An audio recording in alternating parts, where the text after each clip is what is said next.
วันนี้มาอยู่กับซอง VNK เนาะวันนี้ก็มาเที่ยวคือเก่าทงให้ทงนะพี่น้องเมื่อนี้เป็นแบบนี้สภาพตอนแรงอากาศตอนแรงเนาะอันนี้มันเข้าตกมึงนี่มึงนี่ตกนี่อีกไปเราจะไปลิ้นบอลเขาจะชี้แจงทางรถไฟเนาะอันนี้มันเข้าเป็นเนินละนี่ไปสวยงามเข้านี่นะบอลชี้ขึ้นไปเนาะบอลนี้บอลแดงนี่เลยไป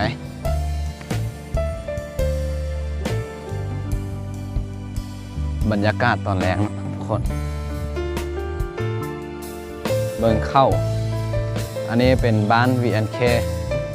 อันนี้เนาะสวยอันนี้ทางคุณเนาะโอเคเราจะขึ้นไปเลยเบิ่งเส้นทางแบบนี้นี่แหละเราจะขึ้นไปทางดินแดงอันจากคลิปที่แล้วเขาว่าเนาะโอ้เส้นทางโอ้ my god ไปโอ้ไปขึ้น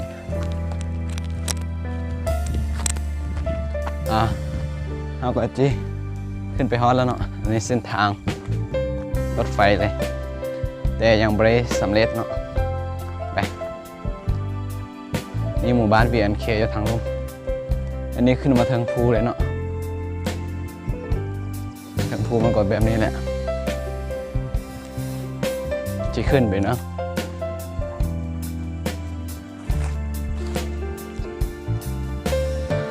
เมื่อย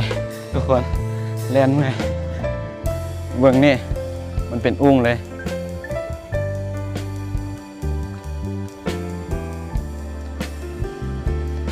ทุกคนเกี่ยวกับอุ้งนี้นะสวยงามนี่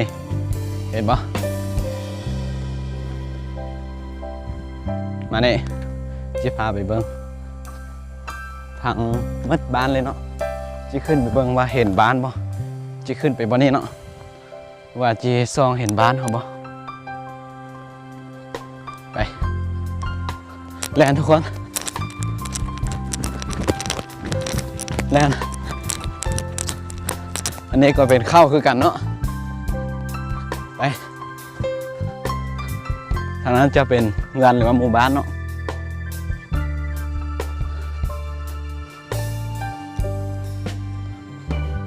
ไปคนบ่มีคนจับกล้องก็คือเก้าจับเองคนมาเบิ่งอยู่ทางนี้อาจจะเห็นงามเนาะวิวไปแลนด์ขึ้นภูไปนี่ภูขึ้นเนาะไป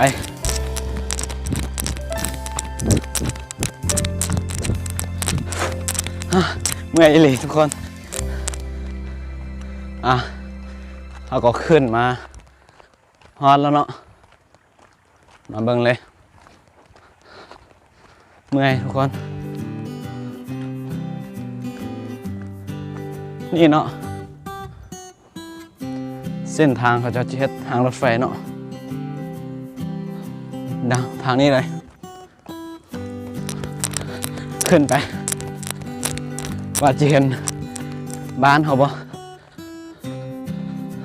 สวยงามทุกคนเมื่อนี่เห็นบ่เดี๋ยวVNKขึ้นมาอีกเมื่ออีกเนาะ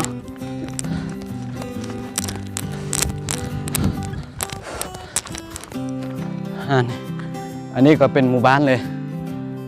เห็นบ่งามทุกคนงามเมื่อย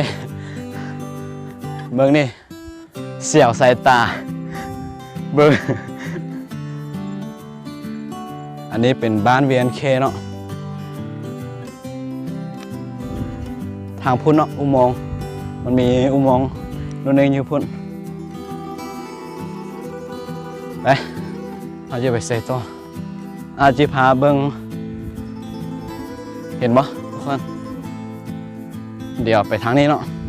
จิไปทางนี้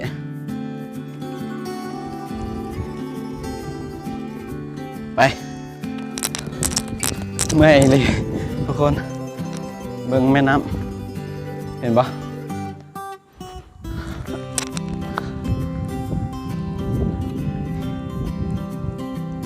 อะไรสวยสวยงามเห็นปะเป็นคือปากอุโมงค์ในนี้เลยแหละอุโมงค์บ้าน VNK อยู่ทางลุ่มทุกคนเบิ่งนี่เสียวเฮ้ยเบิ่งนี่มันเสียวเบิ่งวิวทางนี้เนาะทางนี้ก็เป็นภูคือกันเบิ่งนี่เห็นปะเดี๋ยวจีลองไปกับจีฮอตอยู่บ่อุโมงค์นี่ลองไปเบิ่งเนาะเดี๋ยวขอตัดคลิปไปตอนจีฮอตอุโมงค์เบิ่งเด้อทุกคน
นี่ก็ยังบ่ฮอดอุโมงค์เถอะแต่ VNK คิดไกลก็เลยอยากเข้านี่ทุกคนไปเส้นทางแบบนี้นี่แหละไปทางใต้ทุกคนนี่เห็นบ่ฮัลโหลmy friend เฮ้ยมันมีเสียงสะท้อนเนาะโลจ้านี่เนาะมันอาจจะมืดทางไหนนี่นะเที่ยวไปแล้วเขาก็ที่ไปอุโมงค์เนาะถ้าแป๊บนึงคิดดื้อไก่เป็นใส่ก็อยากเข้าเนาะทุกคนเดี๋ยวVNKจะเบิ้งนี่เขาจะไปอุโมงค์ต่อเนาะ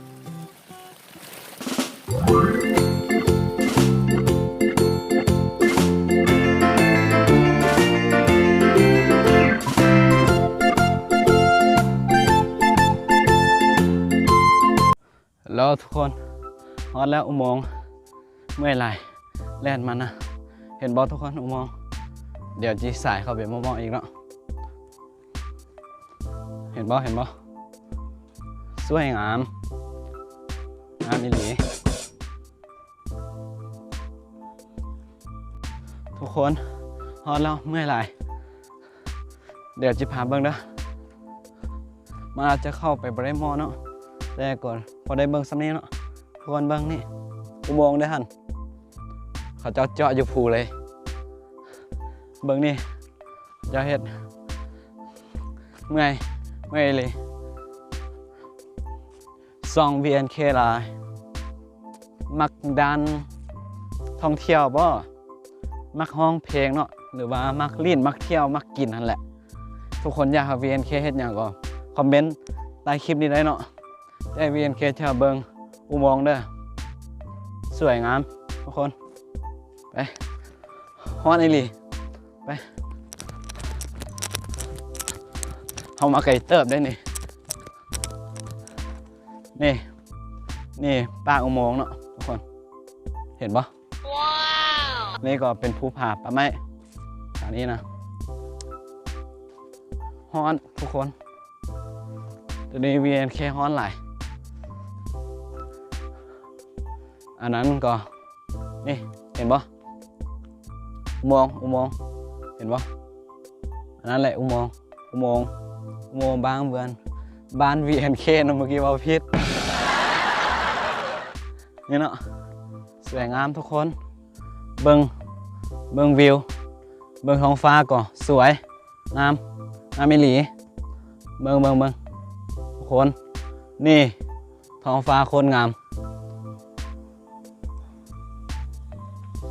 นี่เดี๋ยว VNK จีขยายเขาเบิ่งเด้อ